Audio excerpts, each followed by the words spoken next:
What's up, y'all? Brian Mazik here, aka Franchise Player Faces, Tattoos, and Shoes. And it's time for the Cleveland Cavaliers. Y'all know I'm a LeBron fan. Y'all probably know I'm a LeBron fan, but I'm a Bulls fan. So, he's in our division. The Beast is in our division. So we got to deal with this dude a lot again.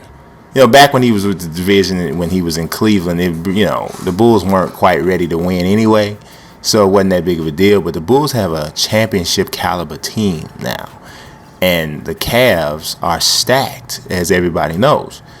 To be quite honest, the Bulls really, their biggest opportunity to take down Cleveland lies in the fact that Cleveland is not going to have a bunch of chemistry more than likely to start off. So similar to what happened with, when LeBron and Wade and Bosh got together in Miami, it took them a minute to get the chemistry together. So the Bulls need to take advantage of that, get home court advantage.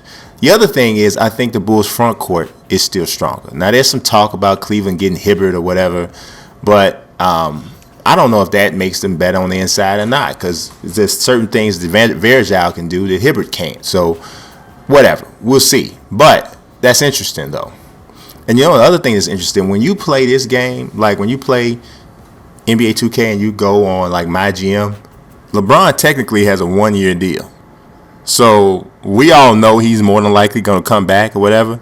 But it's going to be interesting to see. You know what I want to see? Now, I'm not doing this for everybody. Since I talked this up, I want to see each player has like a loyalty rating in NBA 2K15. Let me see if I can see what LeBron's loyalty rating is, because if his loyalty rating is really high, then he's probably his loyalty rating is 100, so he ain't going nowhere. They made sure with this that he's not going nowhere. Financial security is 5, because we all know LeBron got ridiculous though. So if you want to change that, you probably have to alter his loyalty so he'd be less likely to do his thing. The Bears just scored a touchdown. I'm recording this while I'm watching the Bears. Bears leading 13-7 over the Panthers. Y'all already know what happened by the time y'all watch this, so whatever.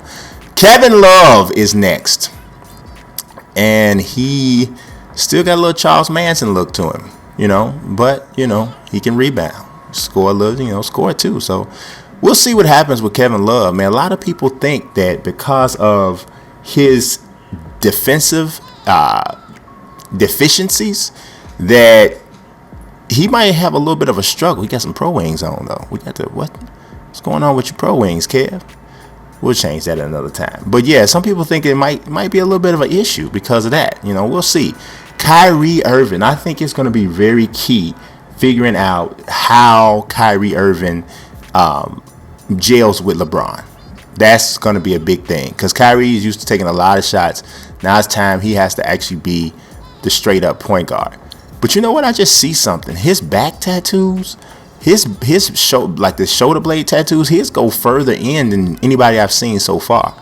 So that's different right there. I don't know if he has any on the arms, but Kyrie, last year's cover athlete for the NBA Live 14. Dion Waiters, who really should be coming off the bench. He really should. And not because he's not a good player. Wait a minute. Something done went oblong wrong with Dion Waiters' face. What is going... Okay. See, this ain't good here. This is like Dion Waiters after he got stolen on the left side of his face. His face looks swole up like a football. And his not really how, this is like an exaggerated, this like bizarro Dion Waiters. This is not really how his face looks. He's probably, and then what made it worse though, he was actually in 2K Studios doing voiceovers. But his face too long, man. His face is way too long here. They got to do something about that. I don't think they can. Well, they probably could, but his face is a little too long. They probably won't think it's important enough. And it probably isn't, but his face is too long. The Matrix, Sean Marion. Now, I actually wanted the Bulls to make a play for him. I really did.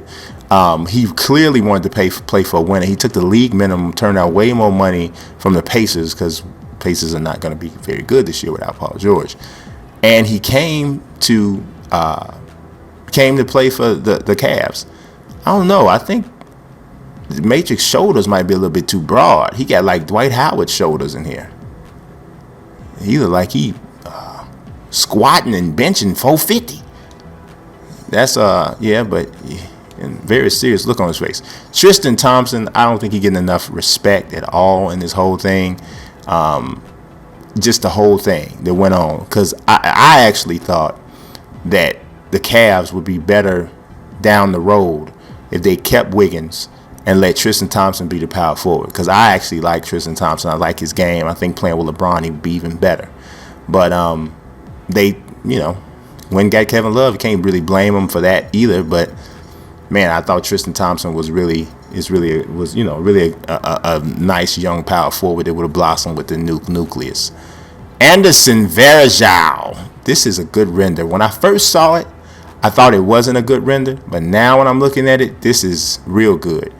They did his hair pretty good, and his hair is tough to get, but it's got the depth that it's supposed to have, the little trickle down effect over the headband. Look at you can see the shadow of the curls on his forehead. That is pretty awesome.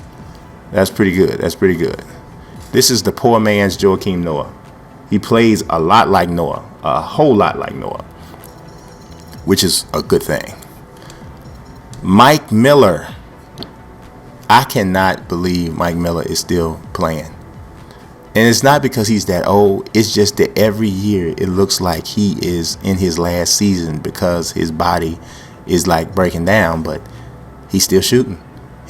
But I remember back when Mike Miller won the Rookie of the Year, he was a good athlete. He wasn't just like a three-point shooter. That's what he has become now that, athleticism has dipped off a bit.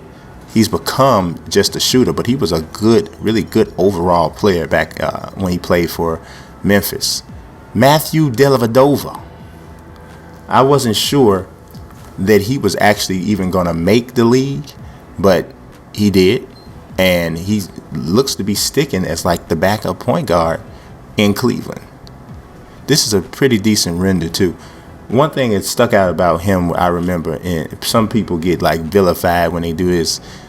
His squad lost in the NCAA tournament, and he went to St. Mary's, so it was they were the best team in their conference, but it was it wasn't like they was expected to go to the Final Four or whatever.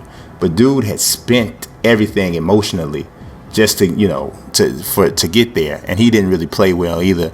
He cried. They thought, people started talking about the whole Adam Morrison thing because he cried. That was the beginning of the end for him. He got the soft label and just went downhill from there. But it wasn't. James Jones. My man, wherever LeBron go, my man got a job. If you going to step up, hit that jump shot. And, dude is a good teammate, too. That's what whenever you hear people talk about him and talk about how good a teammate he is, he seems like a dude that's going to become a coach when he decides to stop playing. He's going to become a coach. He's going to probably have some rings to show for it, too. He already got 2. So how many rings do you have? Louis Amundsen played for the Bulls a little bit. He got the samurai haircut. Yeah, he has a look to him like he's supposed to be, like he used to be in a boy band, but he didn't want to have like a soft image no more, so he just changed everything. Why does he have Baron Davis's old number? What is with 89? I don't understand that. That ain't even the year he was born. I don't even know what that is, but I'm sure there's some sort of significance to it. Somebody tell me if you know.